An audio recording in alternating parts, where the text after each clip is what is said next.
Middle east की फिजा इस वक्त बारूद के धुएं से भरी हुई है।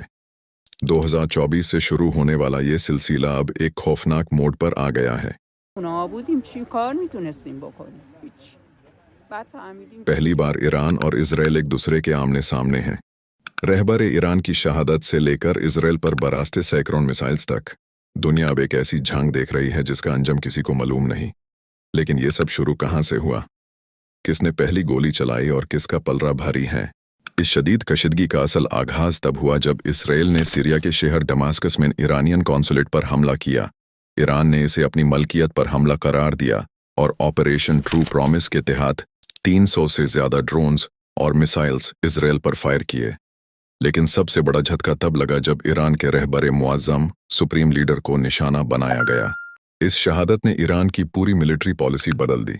तेहरान, इस्फहान और मशहद जैसे शहरों में सोग का सामान था और बदले की आग पूरे ईरान में फैल गई। ईरान ने ऐलान किया कि अब बात सिर्फ प्रॉक्सीज की नहीं बल्कि डायरेक्ट जंग की है। हमलों का सिलसिला अब बॉर्डर से निकालकर शहरों तक पहुंच चुका है। ईरान ने इसराइल के दारुल हुकूमत तेल अवीव और अहम बंदरगाह हैफा को निशाना बनाया। इसराइल का दावा है कि उनके आयरन डोम ने अक्सर मिसाइल्स गिरा दिए, मगर कई मिसाइल्स आबादी और मिलिट्री बेसिस पर गिरे। जवाब में इसराइल ने अमेरिका की मदद से ईरान के इस्फहान और तब्रीज जैसे स्ट्रैटेजिक शहरों पर ड्रोन हमले किए, जहां ईरान के न्यूक्लियर और मिसाइल ठिकाने हैं। अगर नुकसान की बात करें तो डेटा खौफनाक है। गाजा और लेबनान के महाज को मिलाकर अब तक 45,000 से ज्यादा लोग शहीद हो चुके हैं। ईरान और इसराइल की डायरेक्ट जंग में दोनों तरफ के 2,500 से ज्यादा सिक्योरिटी अहलकार और सैकड़ों सिविलियंस अपनी जान से हथ धो बैठे हैं। जख्मियों की तादाद 1,20,000 120,000 से तजावुज कर चुकी है। हजारों इमारतें मलबे का ढेर बन चुकी हैं। अमेरिका और इसराइल का गाठजोड़ इस पूरी जंग में अमेरिका खुलकर इसराइल के पीछे खड़ा है।